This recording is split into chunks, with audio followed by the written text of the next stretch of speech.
Deem to be answered అంటే ఇష్టం. అధ్యక్ష, మొదటి ప్రశ్నకు సమాధానం లేదండి. ప్రస్తుతం ఉచిత గ్యాస్ సిలిండర్లను రాష్ట్ర ప్రభుత్వం అందించడం లేదు. అయితే 2016 నుంచి 24 వరకు ప్రధాన మంత్రి ఉజ్వల యోజన పథకం కింద కొంతమంది లబ్ధిదారులకి ఈ ప్రయోజనం చేకూరుతున్నది. రెండో ప్రశ్నకు సమాధానం, కేంద్ర ప్రభుత్వం పిఎంయువై పథకం కింద 9,65,361 మంది లబ్ధిదారులకి మొదట ఉచిత ఎల్పిజి సిలిండర్తో పాటు ఉచిత ఎల్పిజి కనెక్షన్ కూడా మన రాష్ట్రంలో ఇవ్వడం అవుతుంది.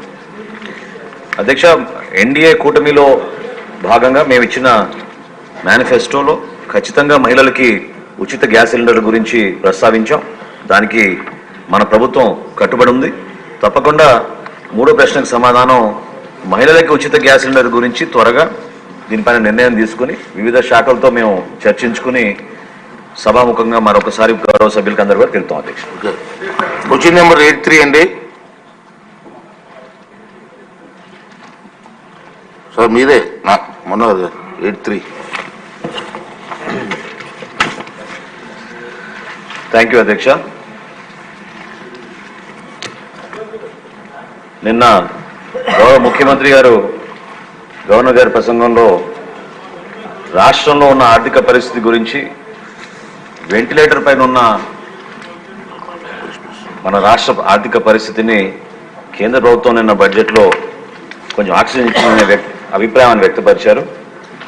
ఈరోజు ఈ ప్రశ్నకి సమాధానంలో కూడా మీకు అర్థమవుతుంది. ఒక పర్ఫెక్ట్ ఎగ్జాంపుల్ ఇది, ఏ విధంగా మన రాష్ట్రాన్ని వీళ్ళు ఆర్థికంగా ఎన్ని ఇబ్బందులు పెట్టారని దానిపైన మనం ఖచ్చితంగా ఈ ప్రశ్న ద్వారా మనం మాట్లాడుకోవచ్చండి.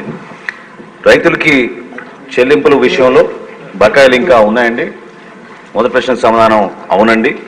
రెండోది, రబీ పంటలో 2023-24 కాలానికి గౌరవ సభ్యులు అడిగినట్టుగా నేను జిల్లాల వారీగా వివరాలు ఇస్తానండి.